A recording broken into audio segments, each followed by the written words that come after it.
Bună și bine ai revenit! În episodul anterior, cu siguranță ai descoperit cum a început aventura noastră în Tromsø. De la drumul până în inima Arcticului, la primele impresii despre oraș și până la vânătoarea aurorei boreale, care ne-a purtat chiar până în Finlanda. Am explorat și fiordurile și am ajuns pe spectaculoasa insulă Somaroi. Iar acum continuăm aventura, pentru că dacă tot am ajuns în nordul Norvegiei, am vrut să trăim experiența autentice ale locului. Așa că următoarea oprire este una care ne scoate complet din zona de confort, și anume sauna norvegiană.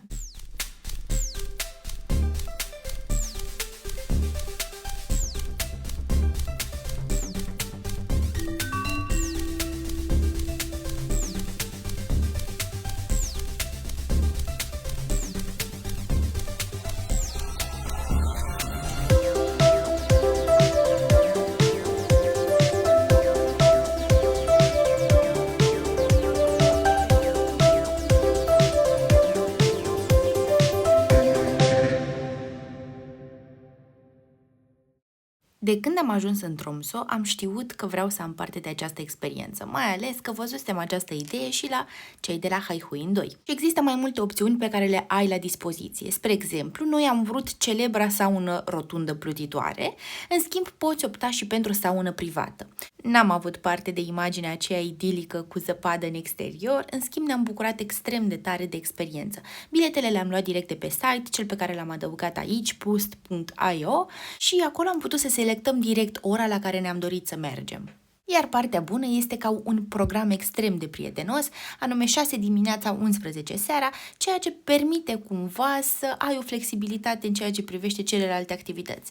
Noi am plătit 150 de coroane de persoană și am meritat pe deplin. Adevărul este că foarte mulți turiști vin special pentru acest ritual. Iar eu, la rândul meu, chiar dacă am citit foarte multe despre ce înseamnă această experiență, recunosc că nu mă așteptam ca al meu corp să se simtă ca și cum intră într-o transă.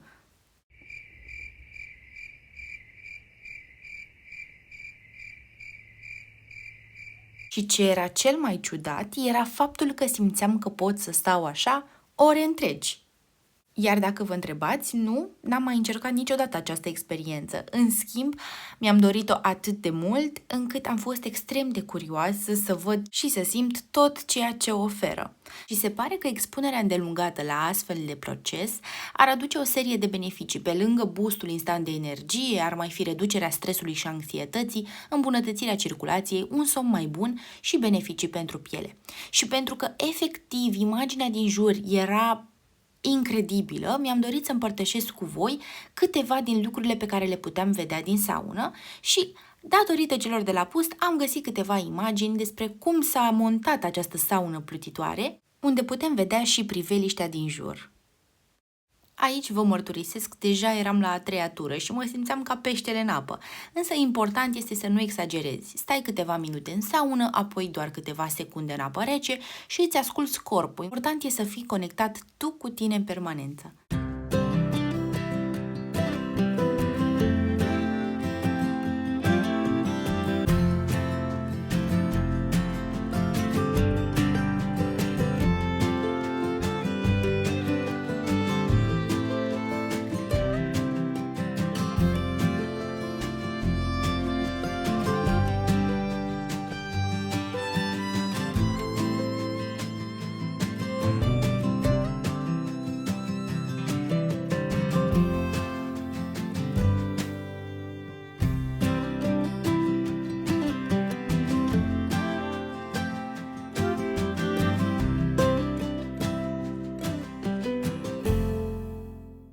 Am rezistat de 3 ori.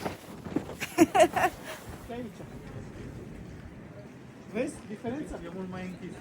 Știi ce stă aici? De ce e închisă? Până jos sunt pești. Da, sunt pești. Cred că 100 de pești. Eu îmi bag că trec pe pești. Ce drăguț. S-au tras la iarnă. Pare iarbă de aia de mare. Nu, sunt numai pești. Gen apa e foarte curată. Sau cel puțin așa zice corpul nostru la un moment dat. Acum clar putem să confirmăm, boostul de energie este garantat. Aveam chef de glume, aveam super multă energie și un lucru foarte important pe care l-am citit este că trebuia neapărat să ne hidratăm. Așa că ne-am oprit, ne-am luat niște apă, pentru următoarea excursie ne-am luat și niște cafea, bineînțeles, și am pornit mai departe către următoarea excursie și anume să descoperim și mai mult cultura locului. O întâlnire specială cu reni și cu oamenii Sami pe care noi ne-am dorit-o tare, tare mult. Cei din cultura Sami sunt populația indigenă din nordul Scandinaviei care și-a păstrat tradițiile și stilul de viață de-a lungul generațiilor. Practic vom descoperi împreună poveștile lor, modul în care trăiesc și legătura profundă pe care o au cu natura și cu aceste animale simbolice pentru zona arctică. Așa că dacă prima parte a vlogului a fost despre aventură și căutare, partea a doua este despre experiență, tradiție și conexiune. When you get there, the Samis will do an introduction, they will explain how to feed the reindeers, how not to lose any eyes whilst you're doing it, and after that you have an hour and a half of feeding, so you have plenty of time to explore the camp, see the gift shop. And the reindeers are of course vegetarian, so they won't eat you, I promise you. So don't be scared, but I do understand if you get a bit overwhelmed. What you do then is just to lift your bucket up like this, and you can also take a few steps back, and then they will walk away from you. You are allowed to touch the reindeers, but they do have different personalities. So some of the reindeers will let you, some of them will not. But the worst thing that happens is they don't like to be touched, they just walk away from you. So they do not get angry, they just walk away. And you can get as many refills with the food as you'd like to, but we have one strict rule when we feed, and that is to never leave the buckets on the ground. Right now it's very muddy, we have a lot of poop on the ground since we don't have any snow. And then it's a risk that the food will get inside the bucket and mix with the food. So if we eat that, they get the stomach aches. So try not to keep the buckets on the ground, just lift it up if you don't want to have it. You can also try to walk around without the bucket first if you want to get more comfortable inside. And if you want to take a break from feeding, then we have 3 buildings open at all times where we are serving you hot drinks. We have hot chocolate, tea, coffee, and really nice cookies as well. And we're going to have the feeding station open till around 3 o'clock. So at 3, then we're going to serve you the lunch, and it's going to be served inside here, but also in the other wooden building we have over there. And lunch we're going to serve you, it is in traditional Sami reindeer. Can you hear me? Yeah. We're going to serve you a traditional Sami reindeer soup, but we also have a vegetarian option, which is a tomato base. But just so you know, the reindeers in the stew, they're not from here. I can't put this one in the eyes of your face. And the reindeer meat is also a very ethical type of reindeer.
După cum probabil ați văzut și auzit, vremea n-a ținut cu noi în acel moment. În schimb, aici am întâmpinat renii și au balansat cu totul momentul, pentru că sunt animale atât de blânde și de curioase, în paralel obișnuiți cu oamenii, dar își păstrează în același timp farmecul sălbatic. La început recunosc că am fost puțin reticenți, nu știam exact cum o să reacționeze sau cât de aproape vor veni, dar lucrurile au devenit rapid foarte naturale. Am primit mâncare specială pentru ei și în doar câteva secunde eram înconjurați de zeci de reni care veneau spre noi fără nicio teamă, unii mai grăbiți, alții mai timizi, dar la fel de adorabili.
Uite ce coarne are!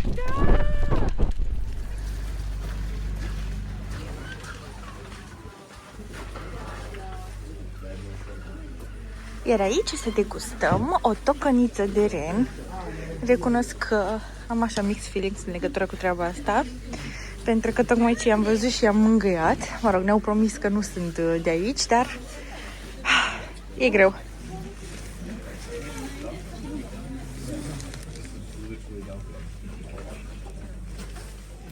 În opțiunea de prânz aveam de ales între o supă cremă de roșii, despre care nu am știut că este extrem de picantă, și o tocăniță de ren. Așa că vă las pe voi să vedeți ce a ieșit.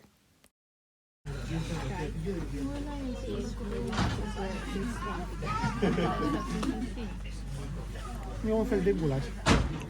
Dar n-aș zis că e altă carne. Am apă bune. Nu pot să zic că îmi place. Deci nu se pare chiar mie că e picant. Nu, e picantă rău. În meniul de astăzi avem ren proaspăt mângâiat.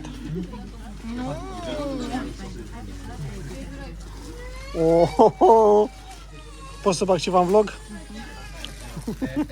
Mâncare tradițională românească.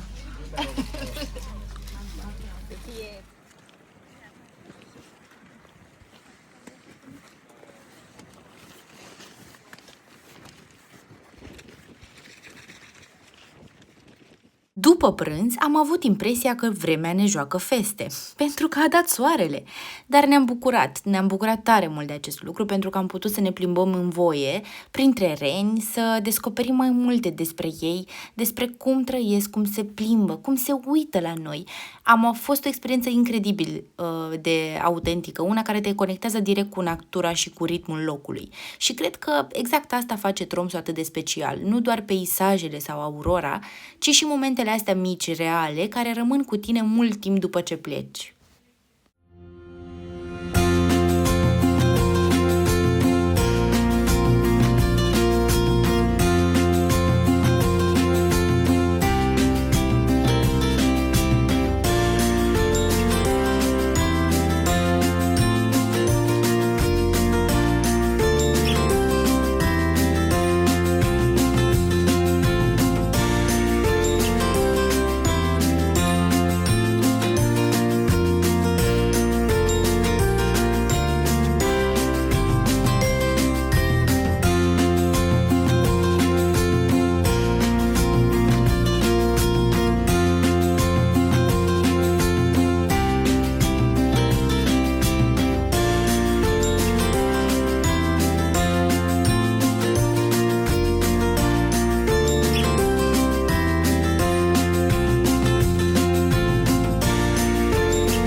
today we actually have 9 different Sami languages that still exist.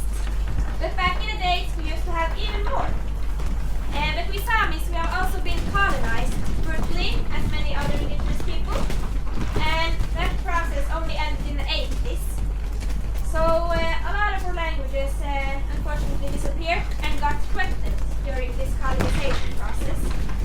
So the smallest Sami language that exists nowadays, it only has 2 people that know how to speak. An elderly couple. So that language will probably also die out with them eventually. But me and Maria, we speak the biggest Sami language, and it is called Northern Sami. And Northern Sami we speak in northern parts of Norway, Finland and Sweden. And yeah, have you ever heard the Sami language before? No. I can speak to you a bit so you can hear how it sounds like that. And the Northern Sami, it is very different from Norwegian, but more similar to English, if you heard that. So I can say it in Sami, I can set myself in Sami, Norwegian and English, so you can hear the differences between the languages. Ores, on Anmailen, on har gått i Boreale, där Koldiganos är det, jag studerar fiordurilor av Tromsøs. And then in Norwegian, hey, I am Anmailen, I am 20 år gammal, jag är Prin och studerar Papucel i Tromsø. And then lastly in English, hello, my name is Anmailen, I am 22 years old, from a small family village called Cultura, and I study in dentistry. So that's just a bit about me. Yes. And the Sami language, it is a very easy pattern here, and also on this page. So I already mentioned to you that I am from this village called Cultura, and this pattern represents that. So you can also often see which family someone belongs to by looking at the dresses. But yeah, Cultura, it is a Sami village around 6 hours northeast from here to the inlands. It's around 3,000 people living in it, and 98% in the village are Samis. So in that village we speak the Sami language in kindergarten, schools, stores, healthcare, everywhere. And Maria over here, she's also from the same village because she has the same dress as us. Then you can see something about the person by the belt they are wearing. I'm wearing my working belt, so you can't see anything from me. You can see something about Maria. If you look, she has buttons around her belt. And a person can either have round buttons or you could have square buttons. And it has a hidden meaning. Do you want to guess? Marriage. Yes. So if you have round buttons, that means that you are not married, while square buttons means that you are married. That is basically our Sami people's tree like thing. Fire, we have weather gods and everywhere. But the priests, they thought that it was about praising the devil, and then they started this process, the Christians. And that religion, it was never written down, only like a spoken one. So we don't know a lot about it nowadays. But I would say there are some things that we still carry from it, like the respect for the nature. We have this saying that we should always leave a place like we were never there in the first place. And special tradition, I got my first knife when I was a child. It was a bit smaller, but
outside. I know it seems like it's quite windy inside, but it's quite calm, so don't be scared.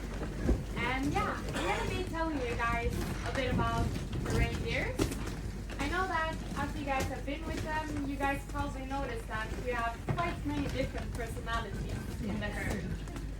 Some of them are a bit shy, some of them can be a bit more feisty, but I think they're quite interesting. And usually we get a lot of questions about their antlers. And this right here, it looks like a huge antler, right? This is a pretty normal sized male antler. And the reason why you guys didn't see as many of these is because the ones who have the antlers now, both of them, that is the females. And that means that they are the bosses in the herd right now. And they have their antlers because of extra protection. Since they're pregnant, they will need to have extra food, extra protection, so then they get to push away the males, and then they can continue to eat for two. So it's kind of nature's way of showing who needs the food more right now. But then you have this right here. So I told you this is a male antler, and the way that we tell who this belongs to, if it's a male or a female, is usually by looking at this part, right here. So this is the hiding plate, and this is something that usually only the males can grow. We do have a couple of females who grow a tiny hiding plate, and that means that they have a lot of testosterone in their body, so quite dominant. They actually shed them completely naturally each year. You can see on the bottom part, we do not pull them, cut them off. This is a natural process that actually follows their hormones. So with the females, they use these antlers during the mating season to fight with each other. And they will not sleep, they will not eat, they will only focus on the females. And the mating season, it can be so tough for the male reindeers that some of them even pass away. But after the voices to describe how we feel.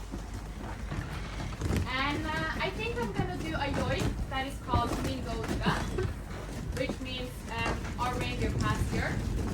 And in the yoik, the person is describing the reindeer's nature and also how they are calm but still positive, and they have this sense of playfulness to them.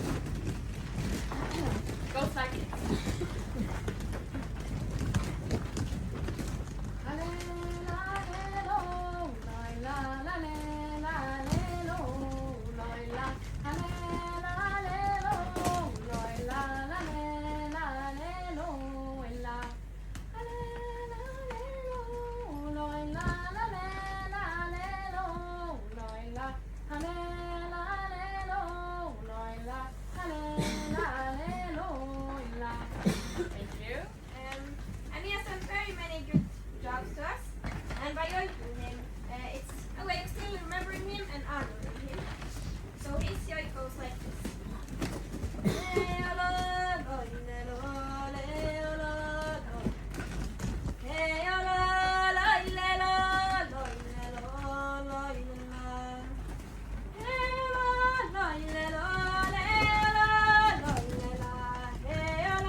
Cum ești fără rucsac? Foarte lejer. Sfârșit? Mă simt ca un troll. Ca un troll? Da. De ce ca un troll? Pentru că îmi vine să trolesc pe toată lumea. Că l-ai văzut pe la acolo? Și da, ne-am apropiat de finalul vlogului. Vă mulțumim că ați rămas până aici. Dacă v-a plăcut acest content, vă rog dați un like, un comentariu și, de ce nu, un share pe mai departe, astfel încât să facem cunoscută povestea și confirmarea că Tromsø va rămâne în inimile noastre iremediabil.